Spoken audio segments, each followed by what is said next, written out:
Welcome to Under One Roof's Landlord and Letting Agent webinar series, made possible through the generous funding of the Safe Deposit Scotland Charitable Trust. The webinar will start momentarily. For those who are joining us for the first time, Under One Roof is a free independent service that supports landlords, letting agents, owner-occupiers, factors, local authority housing officers, and others throughout the sector with issues around owning and maintaining a tenement flat in Scotland. Last year, through funding from Safe Deposit Scotland Charitable Trust, the Scottish Government, and local authorities throughout Scotland, we attained charity status, which has enabled us to hire full-time staff dedicated to working with landlords and owner-occupiers of tenement flats and those that support them. In the coming months and years, Under One Roof will be increasing the information available on our website, our Twitter, Facebook, and Instagram accounts, and through our monthly newsletter. We encourage you to share information we send out with those in your building or in your sector to help us improve the quality of tenement flats in Scotland. Today's webinar will last 1 hour. We encourage you to post your questions and comments into the chat box at the bottom of your screen. If we run out of time before your question is answered, please drop us an email with your question. The information provided in this webinar is designated to help you understand your rights and responsibilities and to understand what professionals tell you. Any technical information on repairs is designed to help you spot problems with your building and then understand quotations from builders so you can get the best job carried out for the best price. But every building and every group of owners is unique, and so are their problems, which is why the information presented in this webinar can only act as a general guidance. It is not advice or a recommended course of action. When it comes to action, you should always seek professional help with anything more than a simple problem. More details and our legal disclaimer can be found in the About Us section of our website. Finally, if you are a housing professional wishing to record your attendance as CPD, please visit the webinar page on our website so you can log your participation and receive a confirmation certificate. Thanks for joining us. Let's begin.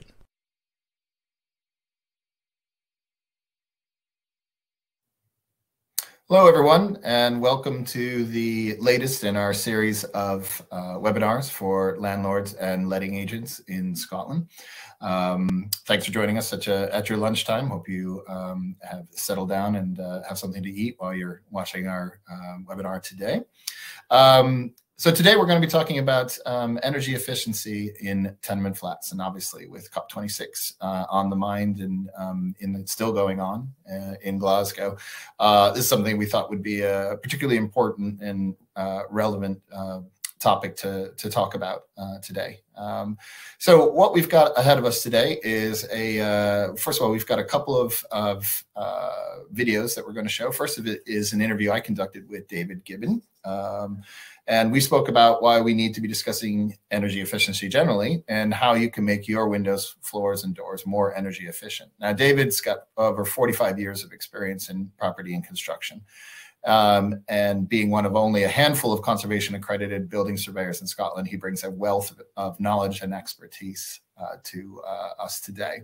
Currently, David's working with others in a concerted effort to improve the arrangements for the maintenance and repair of buildings and common ownership in Scotland. Following that interview, we're going to have a presentation from Rory Hill, a video of a presentation from Rory Hill from Home Energy Scotland about what energy efficient targets may affect your properties and what support is out there for you. Now, Home Energy Scotland provides advice on sustainable homes and energy efficiency to owner-occupiers and private landlords. And advisors such as Rory are available to help support your energy efficiency goals remotely and through home visits. After those videos play, both David and Rory will be joining us for our question and answer period. And we encourage you to drop questions into the chat box. There is a general chat room, but there's also a Q&A chat room. We encourage you to drop your questions into the Q&A one, or we can move them over from the general one as well. That'll give us a chance to, feel free to pop them in as you watch the videos or right now, and that'll give us a chance to take a look at them before we start the live Q&A in about 30 minutes or so. We'll be finishing up around 1 o'clock, and we also will be, any questions that we don't get to, we'll be more than happy to respond to via email. So we encourage you to drop us an email at info@underoneroof.scot, and we'll put the information to that in the chat box, and that'll give us a chance to, if we don't get to your question at the end, we'll still be able to get back to you in sometime in the next few days. So Without further ado, then let's sit back and enjoy this really interesting conversation. I think it will be really helpful for you to get a sense of what the topic is and what different elements that we're going to be discussing when it comes to energy efficiency in tenement flats. With the conversation I had with David Gibbon. So enjoy, and after that, we'll have the video from Rory, and then we'll see you back here in about 30 minutes or so. Thanks very much.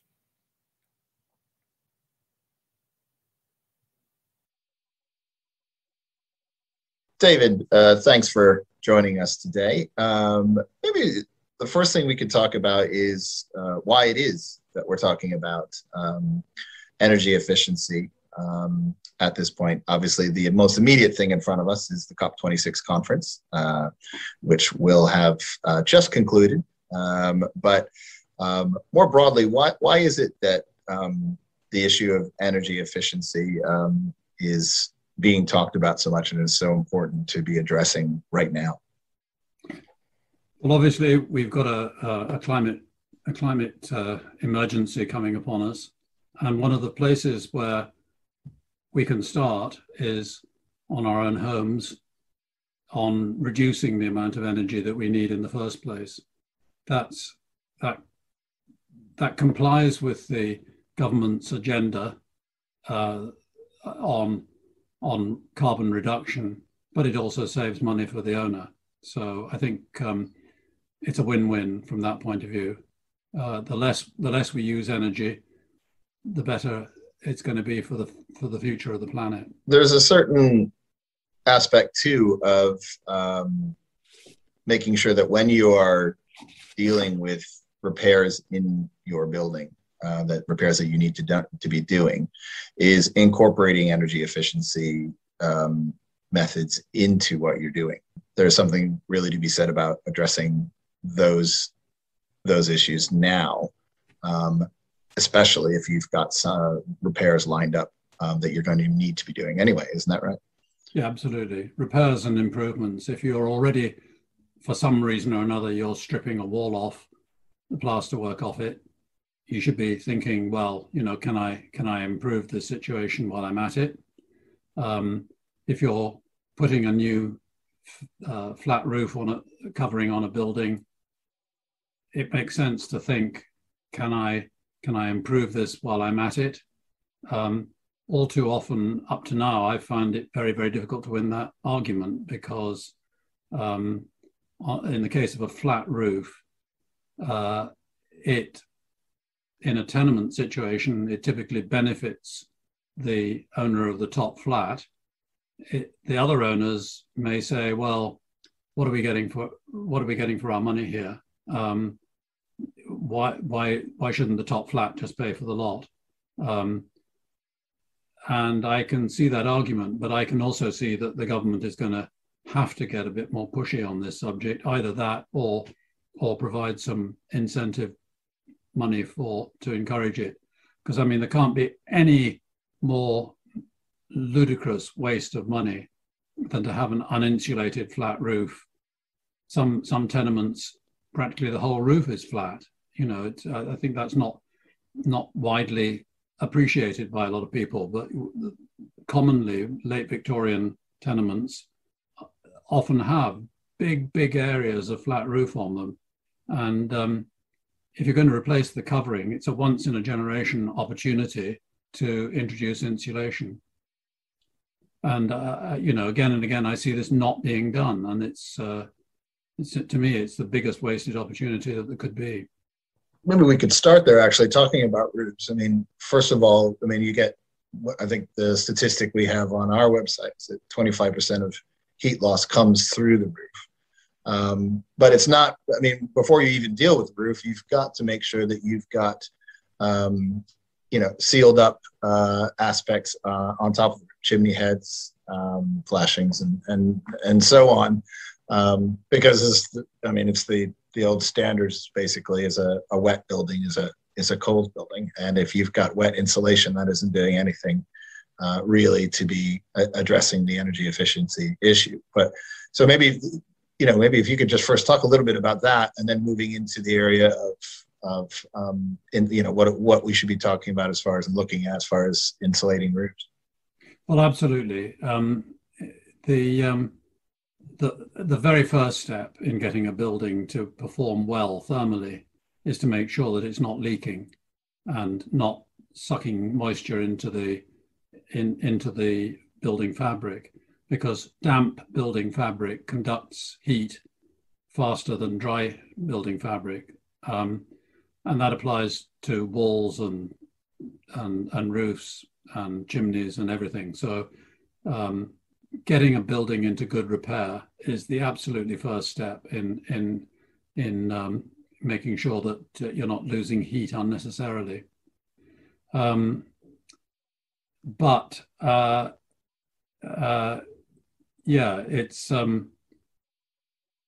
it's easier said than done in some ways, because there's vapor from the inside as well as water from the outside to be considered here. So if you've got moisture being generated by washing machines and baths and cooking and so on the inside, and that's condensing in the building fabric, then you've got a problem, because that will negate insulation. It gets into mineral fiber insulation, for instance. It'll make it go sopping wet, and the heat will go straight through it. So we need to get the vapor management of buildings right as well. And I think that's a point not fully understood in parts of the industry.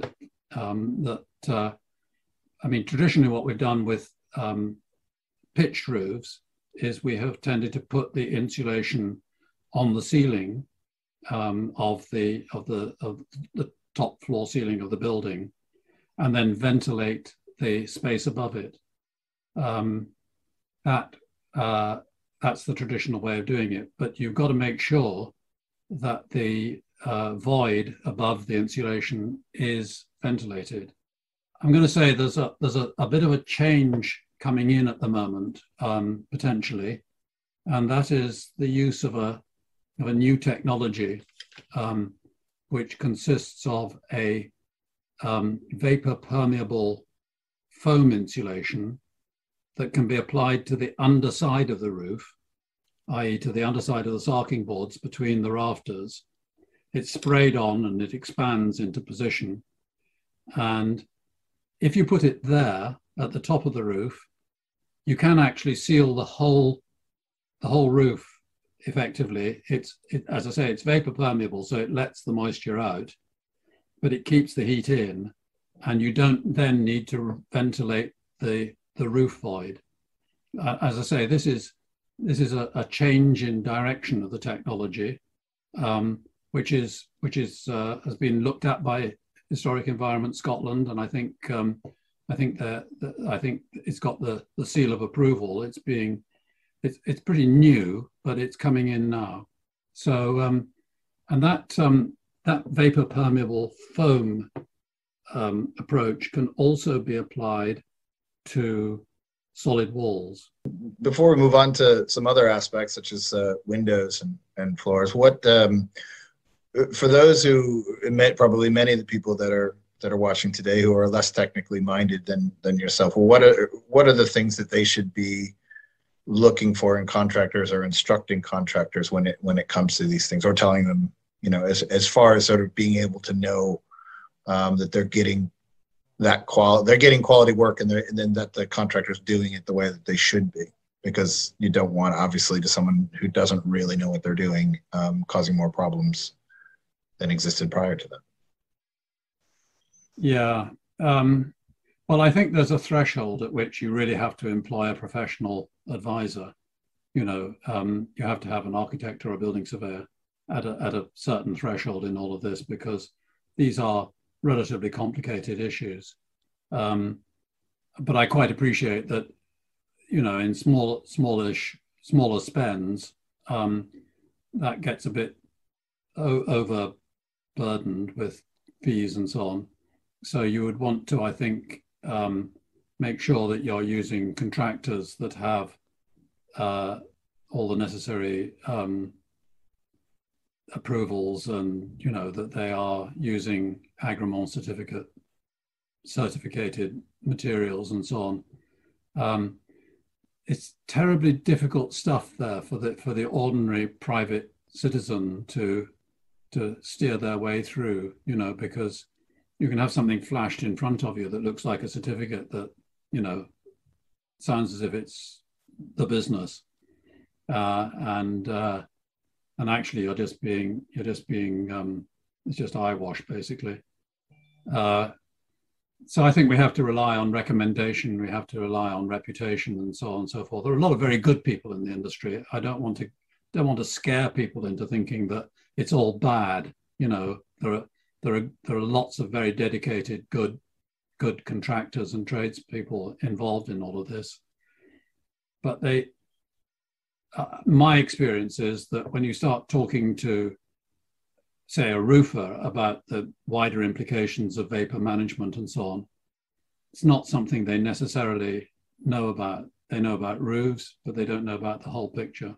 Moving from the walls over to the windows, I know one of the things we hammer home at Under One Roof, and I know others do as well, is around energy efficiency when it comes to windows and the issue of PVC versus sash and case windows, and the problems that putting in that PVC windows will have. So maybe you could talk a little bit about that, and also, I mean, in some of the previous webinars that we've done around Doors Open Days, and we had Lisa Pasquale talking about some work that she did, and I'd encourage people to take a look at that webinar when they get a chance, if you want to see someone who's actually done it themselves. She's highly technically gifted, but she also has some really practical advice about using existing features of old tenements, such as shutters. That could do a dramatic amount of work to cut out draught by just using the shutters that are often painted over and hidden away in some of these old tenements, and people don't even know that they're there.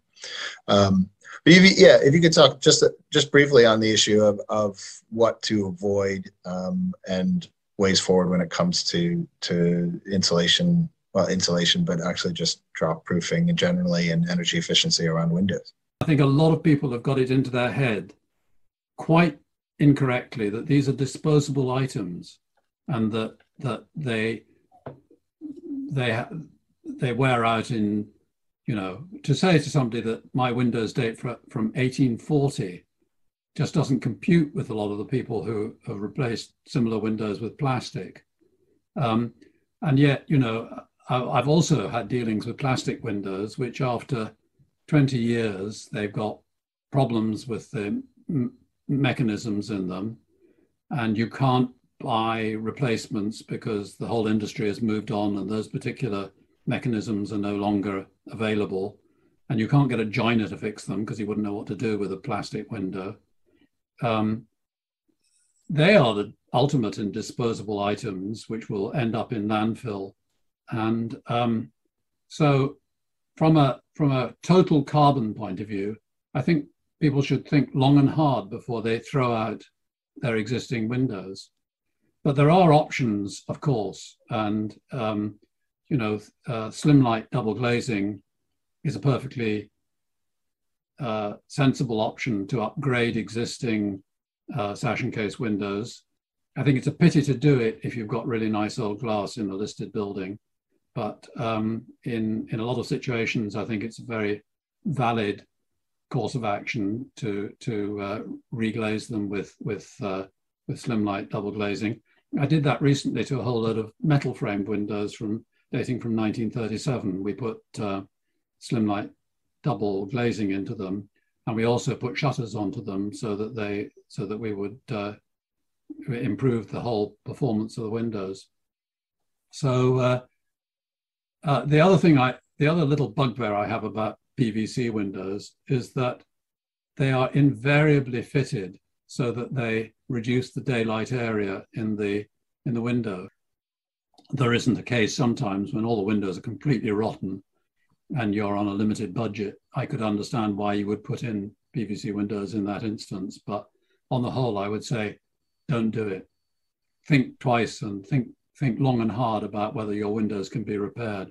So moving on to the floors, what are the things that people should be looking at as far as insulation, underfloor insulation? Well, on the ground floor of buildings, there's a great opportunity which you shouldn't miss if you're doing major things to floors. You should definitely take the opportunity to improve the insulation of floors, because you lose a lot of heat out through floors. And a floor that's been well insulated on the ground floor of a building is just lovely. You know, even without heating, you can pad around on it and feel relatively warm in your stocking feet.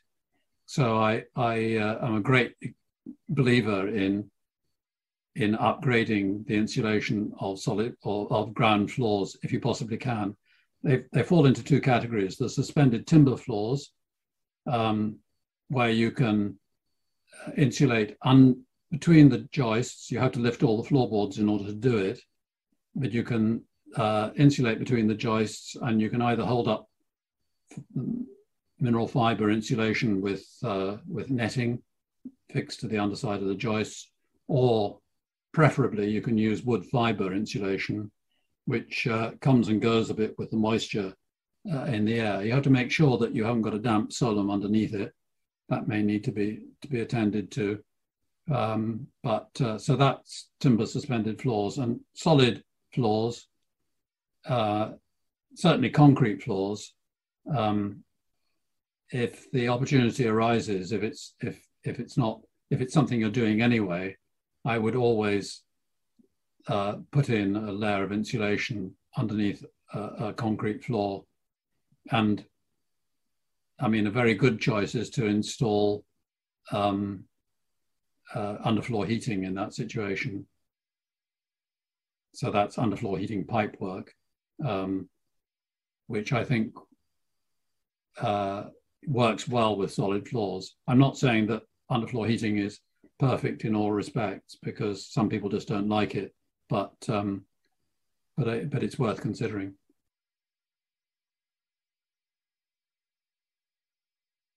Hi everyone, thank you for joining us today. My name's Rory. I'm the private sector landlord advisor for Home Energy Scotland South East. Today I'll be giving you a bit of an introduction to who Home Energy Scotland are and the range of support and advice that we can offer to landlords and letting agents about improving the energy efficiency in your rental properties.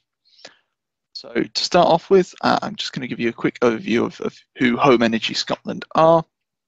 We are a free and impartial advice service offering energy efficiency advice to a range of different customers, and this can cover things like transport or renewable technologies, or just general tips around the home to reduce energy consumption.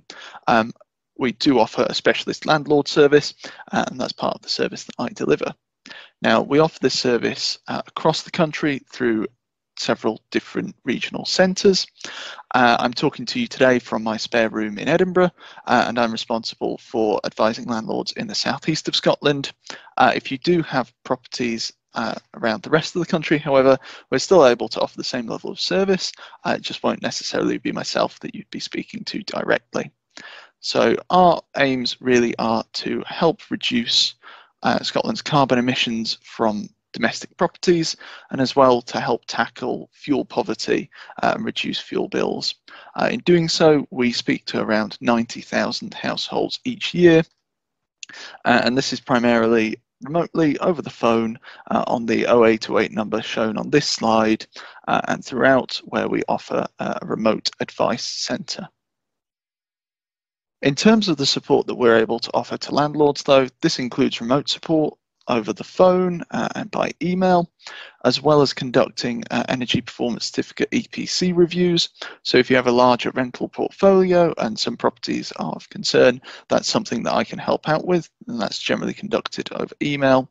We do offer a free home visit service, and this can be both a physical visit and a virtual visit. And we are the gateway for different forms of funding support from the Scottish Government. And I'll come on to talk about each of these measures very shortly.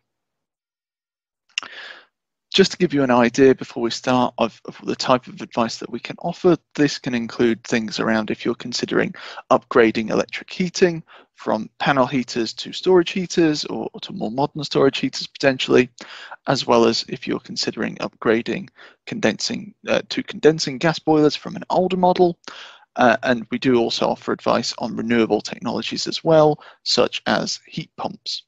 As well as this, we can help you consider your options for insulation, as well as measures like double glazing, draft proofing, and also a bit of detail into the different options you may have for different types of insulation. As you may be aware already, in the rental sector, the Scottish Government has proposed to introduce minimum energy efficiency standards, which stipulate that a property must be at a minimum energy performance certificate banding in order to be rented out. This is something that the government initially talked about introducing in 2019 to come into effect in March 2020. Now, those dates have been progressively put back, largely due to coronavirus. We do now know, as of a couple of weeks ago, from the government's heat and building strategy, what the new minimum standards are going to look like, and they're summarised on the table on this slide. So essentially, this is going to stipulate from 2025, on a change of tenant, each rental property will need to be a band C or above, and this will then come into effect for all rental properties from 2028. Now, this is still relatively high level guidance. We are waiting for the official legislation to be published. It does give us something to aim for now, and as you'll see through the rest of my presentation, it can inform the approach that we take. Mentioning those bands and band C is worth noting at this stage that there will be exemptions to the standard, for instance, for properties that physically can't become energy efficient to meet them, for properties that are in conservation areas, listed buildings, and there may also be scope for a cost cap as to what you'd be expected to do. Again, this is something that we're waiting for further guidance on from the government, but it does inform the approach that we'll take when looking at properties generally. In terms of the advice we're able to offer then, and thinking about the ways that we do this, first of which is often remotely, and this is often where you would call the 0808 number shown on screen, initially talk to my colleagues, and then potentially be put through to me directly. And during these conversations, we can talk about what types of insulation, what heating types may be suitable for your properties, give you an idea of the potential costs involved in this, as well as the practical side of what disruption might be involved in these measures. Particularly important, of course, if your properties are already tenanted. All of this then has a view to what impact this may have on your energy performance certificate, and we can of course walk through existing EPCs if you have those already. If you do already have EPCs, and this is part of a wider portfolio, what I can do for you is offer an EPC review. So essentially, I would look to focus on the worst rated, most troublesome properties that you have. So ideally, anything that's rated E or below, with an idea to identify how we can get those properties to a more efficient standard. And also taking into account factors such as the cost to do this, likely disruption, and how that might impact on the EPC itself, plus bearing in mind potential exemptions going forwards.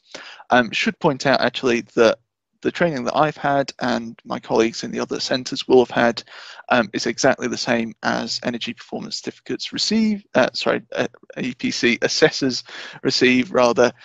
So this really gives us a good understanding to the mechanics behind how EPCs work, so you can be kind of confident in the advice that we give. To give you an idea of what an EPC review might look like, I've just taken a quick screenshot from one of my colleagues' EPC reviews, and you can see for this property, he's given you a bit of a summary of the current rating, the potential rating, the measures that might be achieved to reach that higher rating, and then a bit of a commentary on what may be suitable and what the potential impacts of those measures would be. I should also say that ideally I'm trying to restrict EPC reviews down to about 5 properties, just because there's a lot of demand. But of course, if we can focus on the most troublesome, often parallels can be drawn between properties within the same portfolio.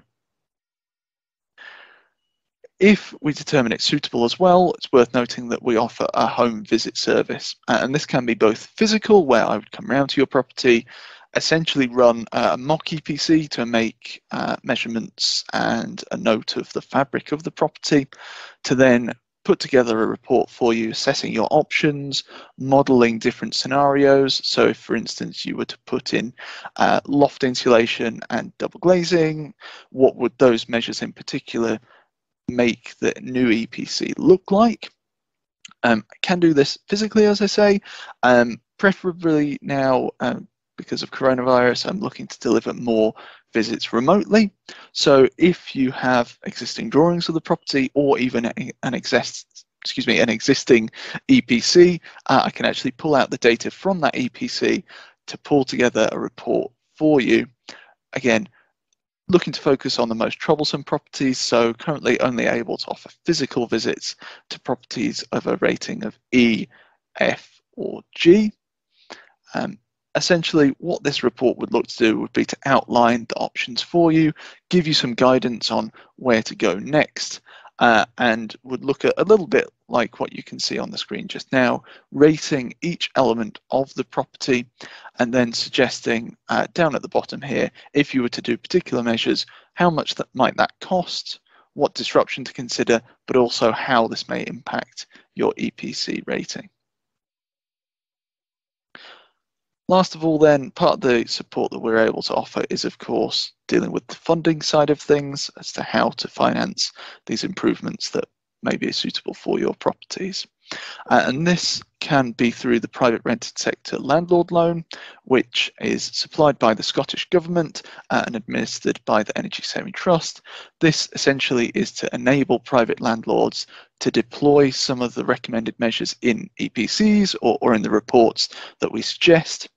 You can access different amounts of funding as shown on screen for individual properties, and there is a higher cost cap for the whole portfolio. There is a repayment period of up to 8 years for this. Again, this is something that we're very happy to talk about in much more detail over the phone. Worth noting, though, that there is additional funding support available from other measures, and this can be on a geographic basis through the Energy Efficient Scotland area-based schemes. So if your properties fall within a particular area and there's a local scheme to that, this is something that we can help you to look up, navigate the exact requirements, and then refer you to if necessary. Last of all, just wanted to mention a scheme that's open through the tenants themselves, and this is something called Warm Home Scotland.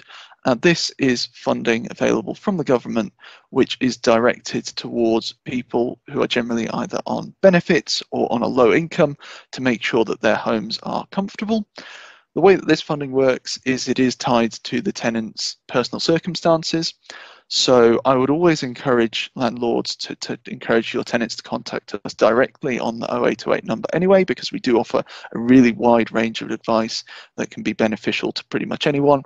This can include additional benefits to the fabric of your property, and that can be insulation upgrades or heating upgrades dependent on the exact circumstance.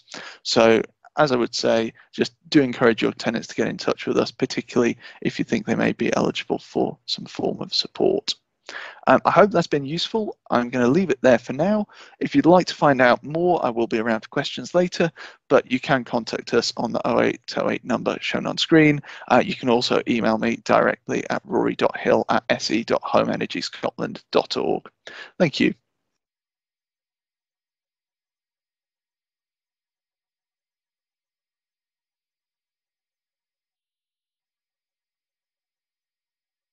So why don't we bring Rory and David in now? I hope everyone found that as interesting as I did, when especially the two different elements of the sort of the process of, there we go, David, of well, taking a look at what options are out there to help you as a landlord, and also what are the different sort of various elements of energy efficiency. So yes, first wanted to welcome in David. David, if you just want to say hello there.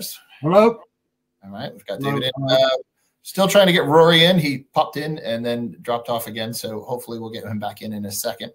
David, why don't we just crack ahead? We've got a lot of really good chat, a lot of different options to go through. So maybe we'll just take a look at a few of them and try to work our way through them. I've imagined that we may not get through all of them today, but like I said, we'll take a look at these after the fact. First question actually is around finding good contractors. That's one of the questions, actually, not the first one, but we'll get through them as best we can. And struggling to know who to trust to take on small residential jobs. So I know that we have some information on that on our website, and we'll post that up here in the chat room in a second, and can talk through some of the different options there. But is there anything that you would recommend as far as sort of trying to find a contractor, about who you can trust and what to be looking for when you're looking for that? Well, there is in Edinburgh a trusted trader scheme, which the council runs. I don't know whether that applies in other council areas, but certainly available in Edinburgh. And I think you can go on the website and look up people. So there is some comeback on that. I think if you've got a bad service, you could feed that back to the council, and I think it would have an effect. There's the various trade bodies like the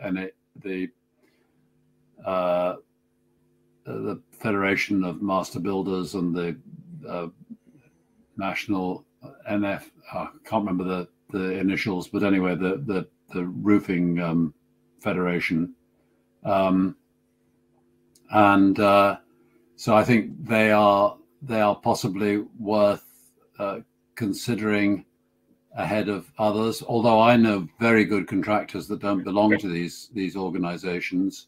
So it's not a rule. I would ask around. I would ask neighbors. I would get recommendations from people. But the other thing is, I think we've got into a way of being very untrusting. You know, a lot of scare stories around the place. And my experience, perhaps it's because I'm a professional and I have a bit more leverage in the market, but my experience is I come across an awful lot of good people, you know, really capable tradesmen around the place. So I wouldn't be quite as fearful as some people sometimes are. Yeah, and Jazz has just posted up our sort of reference page on this. We give you some ideas about finding a trades firm, and a lot of that's been covered by what David's just been talking about there. So, and some of it is simply just as word of mouth, like talking to people that are getting building work done in your neighborhood and asking them whether they're happy with what's being done. But with the kind of stuff that we're talking about here with energy efficiency, you might have to get, you know, one of the things to do is do a little bit of your own research and then ask that contractor as far as sort of other jobs that they're managing on that particular topic of energy efficiency, and seeing what they say, and comparing what you get back from them as well. Is another option that you can do. But yeah, take a look at our informations page on that. I think there's a number of different things there that might be useful as far as helping you bring that along. So another question, and John, I'll put this to you. If you are, and we're still having a little bit of trouble getting Rory on, so we'll keep trying. But if you're replacing a flat roof, John's asked this question. Don't building regulations require that you achieve a certain U value, or when our conversation that we were having, where we were talking more about opportunities to upgrade beyond the buildings, the building regs U values?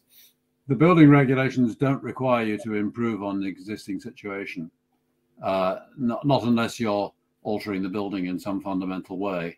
So if you're simply repairing a building, you can do it like for like, and that may be a weakness in the building regulations, but that's the way it is. They just simply don't apply in that situation where you're just repairing, i.e. replacing like for like with a new roof covering, for instance. Okay, great, thank you. This was talking about a little bit something you were mentioning earlier about this sort of new methods that are taking a look at for foam insulation on roofs. Annette had asked, can vapor permeable foam insulation be sprayed under a flat roof? Yes, could be if you can get at it. You know, if the ceiling's off, for instance, that's and in fact on a new it can be applied in the new build situation as well. Yeah. Great. Rory, can you hear us there? Yes, I can now. Sorry, excellent. I seem to have been coming and going a bit. There we go. Well, we got you in there, and while we've got you, thanks again for your presentation. What are the as far as the take up on this scheme that you're working on? What is how has the take up been, and what are the sort of the most common things that landlords are coming to you with as far as sort of questions that they've got? So take up is pretty strong. I mean, personally, in the work that I do, it's a full-time job, and it is quite literally. So we have various targets for numbers of landlords to meet each month, each year, and we exceed those quite heavily. What we'll find is people bring quite a wide variety of queries. It could be landlords of individual properties, or even letting agents with massive portfolios. Most people are looking at now the minimum standards as they come in, and looking to think about how they can bring properties up to scratch. Every property, of course, is different, but that is quite often the reason most people come to us originally. Of course, they'll realize other benefits of improving the energy efficiency of their property, making tenants more comfortable, potentially making their properties more valuable. But that's generally what brings them to us. We can then break down what their options are going to be in a bit more detail, and in terms of process, we end up having those conversations, carrying out those visits, and then generally signposting people on to other organizations, installers, and other sources of funding for those kind of next steps. But it is really a hand-holding service that we offer. I do find that I'll speak to someone, do a visit maybe, and 6 months down the line they'll give me an update and send me lots of different questions, which is always great to hear because people make progress. But it is really quite a big spread of issues that we see. The on that note too, and we had someone, Jackie has asked questions on this, and she made actually more of a very good point, which is that all the measures that we've talked about so far sensible and commendable, and they are, but there are many residents and owners of tenements who would find any extra financial outlay a real challenge. And where does that leave the whole move towards energy efficiency going forward? And this is obviously we're talking about landlords here, but it's a wider question, I think. And I'd be interested to hear both of your sort of thoughts on even dealing with loans and the difficulty of sort of paying loans back. So I know that there's different options out there, but from your perspectives, how do we look forward on that one? And David, I'll start with you first, actually. So, well, I think some of these things are not necessarily very expensive to do. I think that's one point to make at the start. If you're doing a new roof covering and you incorporate insulation at the same time, the marginal extra over cost could be quite considerable, of course, if you've got to do a lot of work on upstands and so on, because you're raising the height of it and it's causing a problem all around the place. But in a lot of circumstances, it's a marginal additional cost, and people are so tight about these things shared between a number of owners and so on. It seems to me ridiculous that people don't actually bite the bullet and do it. But obviously, replacing windows and so on can get pretty costly. But draft-proofing windows, you get a big win on improving the air infiltration in windows in terms of the cost benefit of it. So where you get the money from in the first place to do necessary building repairs is another question, but property values are shooting up in a lot of areas. The asset value often supports an investment in the building fabric if you can find some means of extracting capital value from your building. And David, before we move on to Rory on that, because I'd be interested to hear on that, you'd mentioned the sort of the drop proofing on windows, and Rhonda just asked a question: is it true that secondary glazing can cause the wood of sash and case windows to rot due to condensation between the frames? What's your thoughts on that? Absolutely. Actually, I was just thinking my answer to your question about insulating under a flat roof was perhaps a little glib. If it's a lead roof, you have to be very, very careful what you're doing. Condensation on the underside of lead causes it to turn into a white powder. So you have to make, typically lead roofs need to have a layer of ventilation between them and any insulation. So that's a warning to everybody. And yes, of course, if you secondary double glazing can indeed result in condensation and decay to the outer window. So and also, I mean, secondary double glazing is problematical in all sorts of ways because it just makes it more difficult to ventilate. You know, you're less inclined to open the window if you've got secondary double glazing. There are new systems of secondary double glazing using polycarbonate sheeting, and very neat ones. They're jolly expensive though, but I mean they are a solution in some situations. Sorry, and my point there is that you actually get a degree of vapor permeability in that situation. The glass is completely impermeable, but the polycarbonate sheets that they use have got a bit of give and take in terms of vapor. And Rory, is there any thoughts that you have too on that particular issue, on that first question I sort of raised there?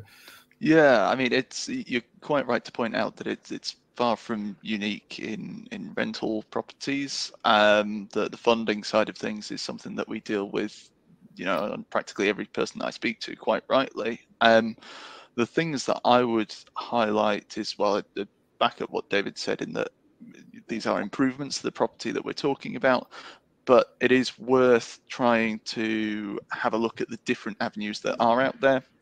We've mentioned the loan support on the one hand. As with any kind of support from government or otherwise, it changes over time. So it's the kind of thing that I would encourage you to look at relatively regularly, to have a look at our website, to get in touch with us, to see what's available, as that will change over time. And this is particularly for things like the area-based schemes. So you may well find that actually, well, having said this, I think it was just last week, some of the area-based schemes closed and they're about to renew. You may find that if you looked at a scheme previously, for whatever reason, you may not have been eligible, it may not have suited your property, a new scheme has arisen or will arise shortly. So there are likely to be a few different avenues for support, whether it is loan funding, support through the tenant, or support on a geographic basis. So there's likely to be something there which is going to help out. And Rory, Jim's just asked a question actually on that to address to you. Is the HES advice on impacts of improvements to EPC based on actually redoing the EPC, or is it an estimate based on what the EPC states? It's somewhere in the middle, probably. So for context, I have training to do EPC assessments, as have my colleagues. The programs that we use to produce our reports are based on the same, I guess, the same format as EPC software, but we would produce something that's a bit more bespoke. So if, for instance, you know, you just wanted to find out about the impact of solid wall insulation on its own, we could do that in isolation, and we can look at different options, things like, actually, if you wanted to choose between secondary or double glazing, we could model different scenarios there where an EPC would only give you whichever one of those recommendations. That being said, the report that we produce for you will give you an indication of what the EPC rating would be. After you've done those improvements, you would still need to get a new full EPC. Great, thanks, Rory. Love that we've got so many questions. So please keep them going. And like I said, if we don't get to your question in the next 10 minutes or so before we wrap it up, we will please send us an email at info@underoneroof.scot. We will be providing more information on that. We'll get you more information that way.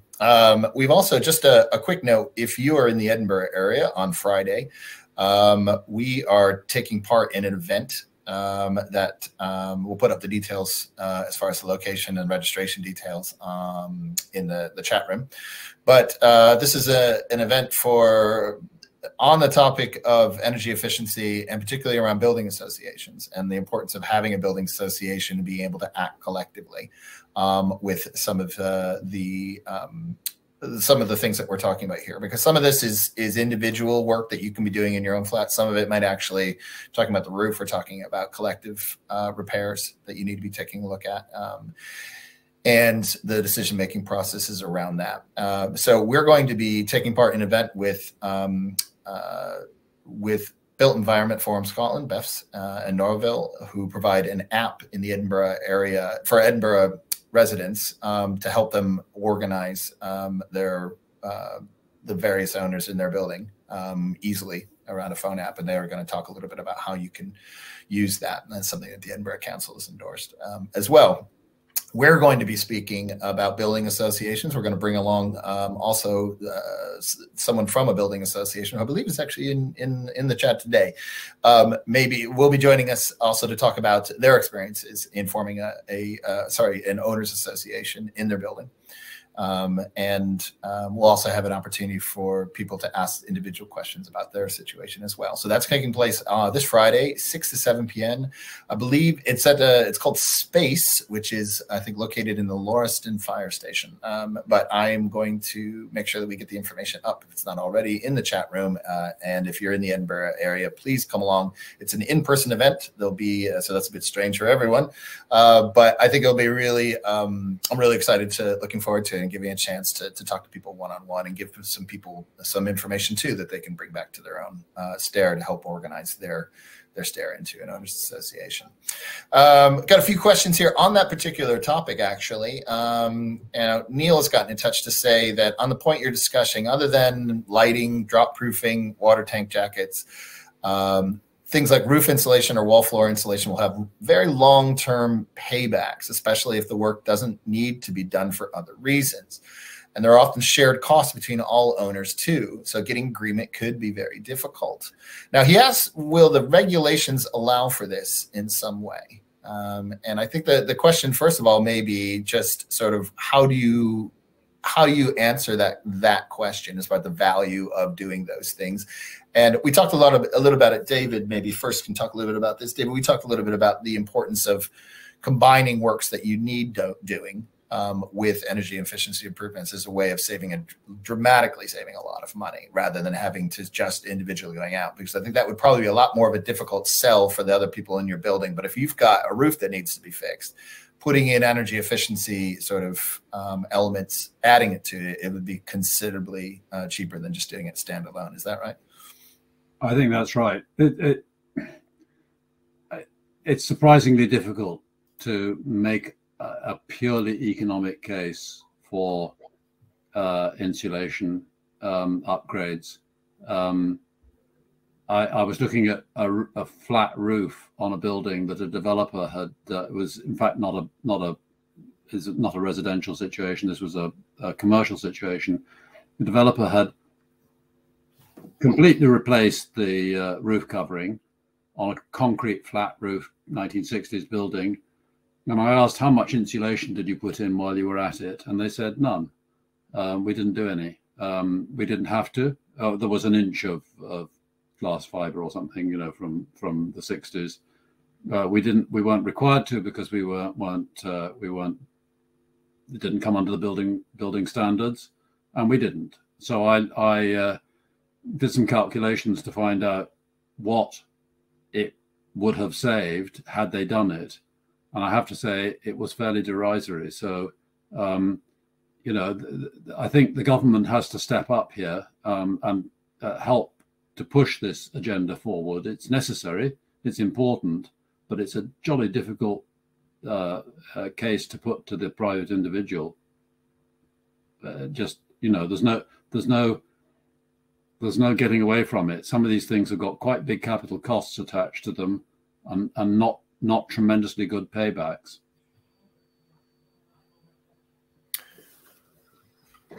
Thanks, David. I'm just going through some of the other questions here, and like I said, we've got a lot here. Angelo brings up an interesting point. It says, are there guarantees on work? One of my concerns with all this additional talk of insulation is potential for it introducing other problems. Talks about Grenfell fire is a tragic example, but others where this is being done badly introduces damp and air quality issues. And he asked a question around the government is forcing this through, that they need to have an insurance policy in place. As far as what we can talk about today, actually, and address is maybe just that very subject. Actually, is that there's different views on the role as far as sort of exterior and interior wall insulation, and on that subject, and just be interested to see just very briefly what your thoughts are on that particular topic, because it's a little bit more straightforward with some of the other areas as far as windows and roofs and stuff like that. The physics of it basically is that the further to the outside you can get the insulation, the better. So you keep the whole wall warm rather than cold. That said, that's just not an option for many buildings. You can't go insulating the outside of a great many buildings in terms of the physical appearance of them, what it will do to the eaves detailing around the windows, blah blah blah. You know, it often isn't an option that's readily available, and yet, you know, walls are one of the big places where you lose heat. So it's well worth considering what you can do.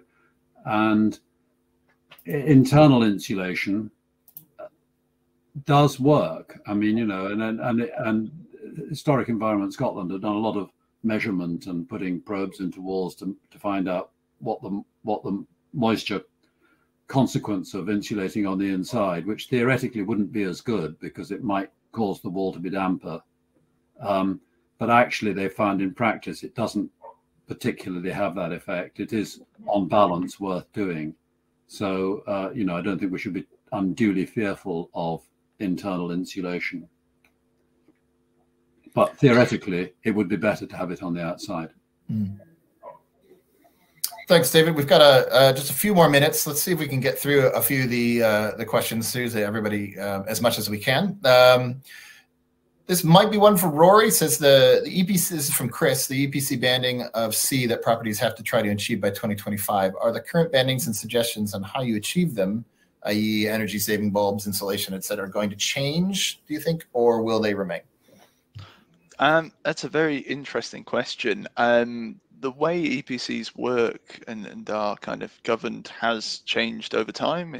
Kind of the conventions behind them, as well as the software. So the things that that surveyors can look at and the recommendations do change over time. One thing, and I think this is probably highlighted by someone else on a previous question, is that right now they do recommend gas boilers, and gas boilers are still the kind of highest rated system in terms of the EPC banding because they're lowest cost to run.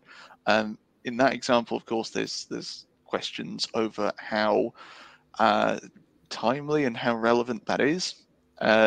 It's the kind of thing, however, it is governed quite strictly by the EPC conventions. We don't know exactly when they're going to change or how, kind of until it happens. But there have been murmurs for a number of years that an update is coming. It's just not there yet. Things like draft proofing, all the elements of insulation, of double glazing, all of those I would expect to remain. It's just a question of, I guess, what gets added in and how they are weighted in future that may change. And Rory, another question for you from John. I believe this is another one for you. Is the cost cap likely to be different for different properties? Something that's proportionate on a £500,000 property in Edinburgh may not be on a £30,000 property in Greenock. But the honest answer is that I don't know.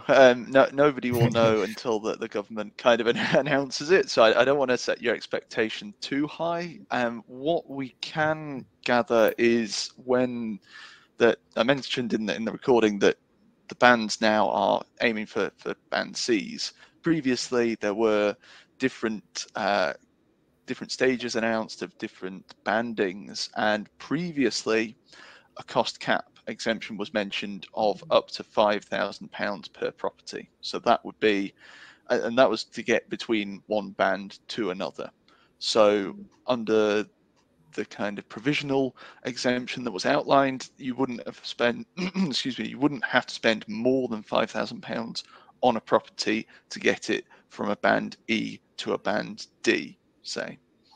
And that would be blanket across all types of properties. Again, we're waiting for the legislation to be kind of finalized and announced, but that's kind of what we've seen so far. So maybe expect something similar. Can I just come in here, Mike? Absolutely. I think on a sort of policy level, this is a really difficult subject for governments, for everybody, because one thing we have to remember is that most of the buildings we see around us today, housing, will still be in use and will still be in the majority in 50, 80 years time, probably. The replacement rate is not necessarily, from a carbon point of view, a good thing. Replacing all these buildings with more efficient buildings carries with it a big carbon cost, and it's very, very difficult to balance that out. So, pulling down buildings and building new ones isn't the greenest thing you can do. The greenest thing is the building you already have. So we have these buildings, and that they should be seen as they are in themselves carbon stores, and that needs to be taken into the policy decision making process, and isn't always adequately considered, I don't think. Great, thank you, David. I think that's actually a good one to probably finish off on today. I'm sorry, I realized we've got a few more from questions in there. Richard, Jean, Rhonda, a few other people, Murray. I'd really encourage you, if you drop me an email at info@underoneroof.scot, I will make sure that we get you back a response on your question very shortly.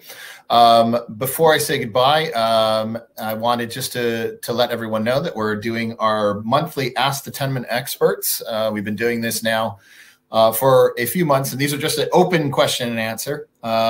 So if you do have a question that hasn't been answered and you can wait a couple of weeks, we're having one Tuesday, the 30th of November, and we'll have John Gilbert and Annie Flint, our resident tenement maintenance and management experts, that will be here to answer your questions for a full hour with me hosting again. So it's an opportunity to ask anything around tenement maintenance, common repairs, working with other owners. And I know we've gotten a few questions on that today. So it's open to any and all questions, even if you on energy efficiency, any of the other topics. We also, if you go onto our website and you do a search for Private Landlord Webinar Program 2021-22, or I'm sure the link will pop up in the chat room in a second, you can view some of the previous ones that we've been doing, links to other recordings we've done on issues such as buying and selling a flat, dealing with noise, issues around cladding, and also other question and answer ones that might come up with a question that you have. Our next topical webinar will take place on in December 14th, excuse me, Tuesday, December 14th, and that's on structural alterations, how to get consent, and what to do if co-owners work without your consent. So there'll be some interesting elements to around the issue of structural alterations. John Gilbert will be joining us, as well as we'll probably bring along a structural engineer too to talk about those issues around getting consent to carry out structural works, especially with owners that aren't resident in the property. So we encourage you to join us for those. I'd like to thank the team behind the scenes, Jazz, who helped make all this together, put all this together, Safe Deposit Scotland for providing the funding, and particularly to David and to Rory, who taking time out again today, both today and with the videos as well, to pass on some really helpful knowledge. So thank you both for taking part today. Thanks. Thank you. Great. Well, thanks everyone.